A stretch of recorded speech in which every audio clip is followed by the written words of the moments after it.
मैं जैन साहब, ये बात ही बार बार होती है जब पीटीआई से बातचीत इस्टेब्लिशमेंट को मुखातिब करते हैं, सियासतदानों को किसी काबिल समझते नहीं है।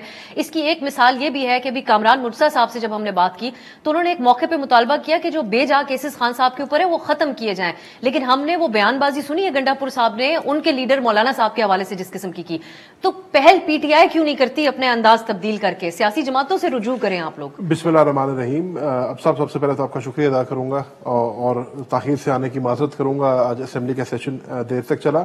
मैं बड़े जल्दी से पहले रिस्पॉन्ड कर दूं दानियाल साहब की और मंदोखेल साहब की, फिर आपके सवाल पे भी आता हूं। दानियाल को क्रेडिट देना चाहता हूं, जितने सीधे मुंह से उन्होंने बात की है। मैं सिर्फ इतना ही कह सकता हूं कि politics doesn't work out for him, acting में करियर जरूर है मेरे भाई का। वो फरमा रहे हैं, सारे सियासतदान ही वो फरमा रहे हैं कि 21 तारीख को एक नया ट्रेंड सेट हुआ है। इसमें कोई शक नहीं है, मैं उनसे एग्री करता हूँ। 21 तारीख को एक नया ट्रेंड सेट हुआ है। 21 तारीख को बैलेट स्टफिंग का ट्रेंड सेट हुआ है। 21 तारीख को रिगिंग का ट्रेंड सेट हुआ है। 21 तारीख को यूज ऑफ फोर्स का ट्रेंड सेट हुआ है। 21 तारीख को आरओज के ऑफिस से हमारी रसाई जो है मुनक़ता करने का ट्रेंड सेट हुआ है। फॉर्म 45 हमारे पहले फिल करके ट्रेंड सेट हुआ है। वो बात कर रहे हैं कि जी नौ जलाओ घिराओ का जो की सियासत है वो मुस्तरद हो गई है। बिल्कुल ठीक कह रहे हैं। जलाओ घिराओ की सियासत को मुस्तरद पाकिस्तान की अवाम ने 8 फरवरी को कर दिया था। आपका जो 9 मई का बयानिया था उसके तख्ते उड़ा दिए थे अवाम ने 8 फरवरी को पाकिस्तान तहरीक इंसाफ को वोट देके और भारी अक्सरियत से वोट देके। आपने जो 21 तारीख को किया ये इलेक्शन नहीं है। 21 तारीख को आपने अवाम के साथ मजाक किया है।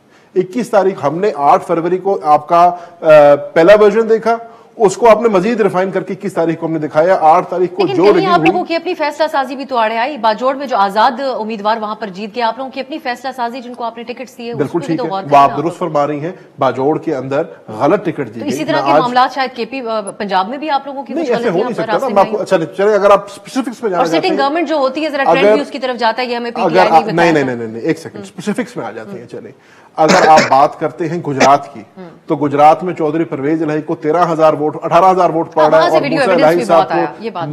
मूसा इलाही साहब को 60,000 वोट्स पड़ रही है।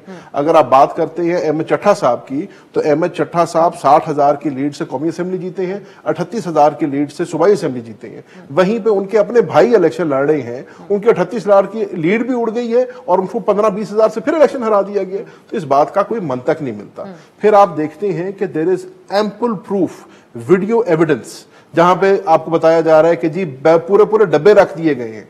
हमारे चेयरमैन साहब गौहर साहब और हमारे सेक्रेटरी जनरल साहब उमर अयूब साहब गुजरात में जाते हैं, वहां पे प्रिजाइडिंग ऑफिसर उनको कहता है कि जी 400 बंदे आए। आप ये इस पे भी बात करें कि पीटीआई क्यों सियासी जमातों से रुजू नहीं करती? अच्छा, इस पे आ जाते हैं। हम बिल्कुल रुजू कर रहे हैं। आपने देखा कि आज कौमी असेंबली के फ्लोर पे बड़ी सेहर हासिल गुफ्तगू हुई।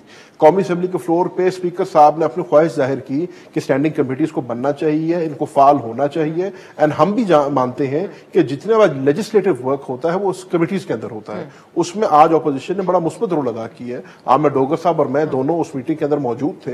हमने एक क्राइटेरिया तय पा गया है दोनों चीफ विप्स के साथ, पीपल्स पार्टी के भी, मुस्लिम लीग नून के भी, और कल हमने 11 बजे उसकी मीटिंग रखी है।